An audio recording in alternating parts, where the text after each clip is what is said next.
Before Belen Aldacosia flew home from college to South Florida, she twice called Spirit Airlines to ensure she could bring along a special guest. Pebbles, her pet dwarf hamster. No problem, the airline told her. But when Aldacosia arrived at the Baltimore airport, Spirit refused to allow the tiny animal on the flight. With her only friends hours away at campus, Aldacosia was stuck. She says an airline representative suggested flushing Pebbles down an airport toilet, a step that Spirit denies. Panicked and needing to return home promptly to deal with a medical issue, Aldacosia unsuccessfully tried renting a car and agonized for hours before doing the unthinkable. She flushed Pebbles. She was scared. I was scared. It was horrifying trying to put her in the toilet, Aldacosia said. I was emotional. I was crying. I sat there for a good 10 minutes crying in the stall. Aldacosia, 21 of Miami Beach, is now considering filing a lawsuit against Spirit over the conflicting instructions and wound up pressuring her into making an anguished decision with a pet certified by her doctor as an emotional support animal. She shared her story with the Miami Herald weeks after the story of an emotional support peacock denied entrance to United Airlines flight went viral on the internet. This case is much different, said her South Florida attorney Adam Goodman. This wasn't a giant peacock that could pose a danger to other passengers. This was a tiny, cute, harmless hamster that could fit in the palm of her hand, he said. A spokesman for Spirit acknowledged the airline mistakenly told her that Pebbles was allowed, but he denied that a Spirit employee recommended the option of disposing of her pet in an airport restroom. To be clear, at no point did any of our agents suggest this guest or any other for that matter should flush or otherwise injure an animal, spokesman Derek Dombrowski said. After the November 21st incident, Aldacosia said that she emailed to complain and that the airline a few days later offered her a voucher for a free flight to certain cities. She declined. Animals on flights have become a lightning rod for controversy in recent years, with some passengers grumbling their fellow travelers are taking advantage of federal law to get humble household pets on planes. From 2016 to 2017, American Airlines recorded an increase of over 40% in customers who flew with a service or support animal. Several airlines have tightened restrictions on service and emotional support animals in recent weeks. The U.S. Transportation Safety Administration has no problem with carry-on hamsters.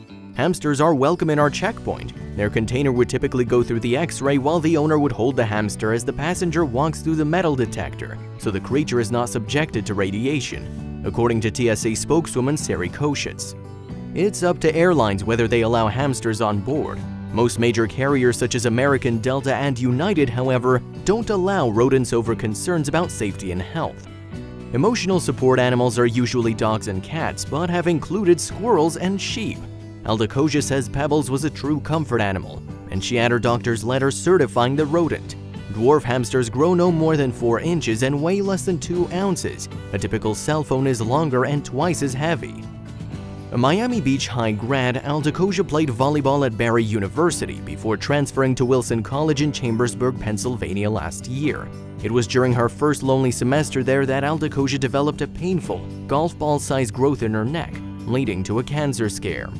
Frazzled that fall, Aldacosia decided she needed a distraction. At a Pennsylvania Petco, she bought calm and quiet Pebbles. The hamster lived in her dorm room in a small plastic cage with a green spinning wheel, always scurrying to the front of the cage to greet her owner.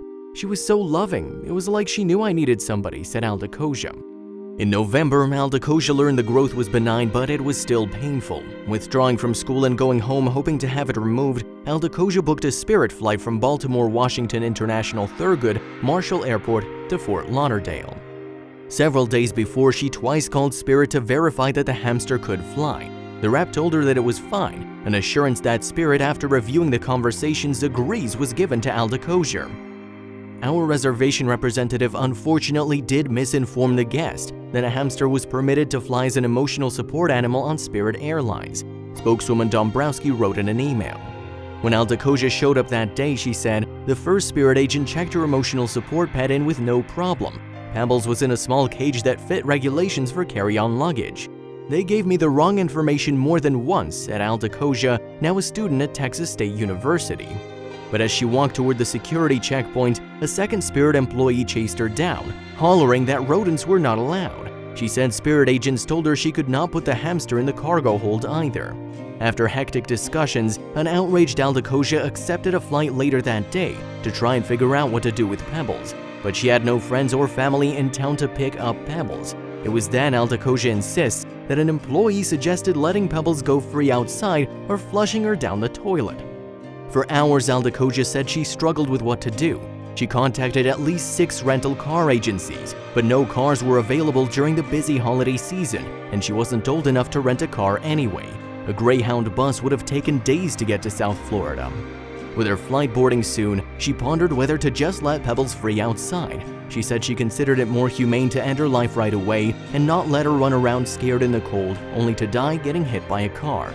"I didn't have any other options," she said.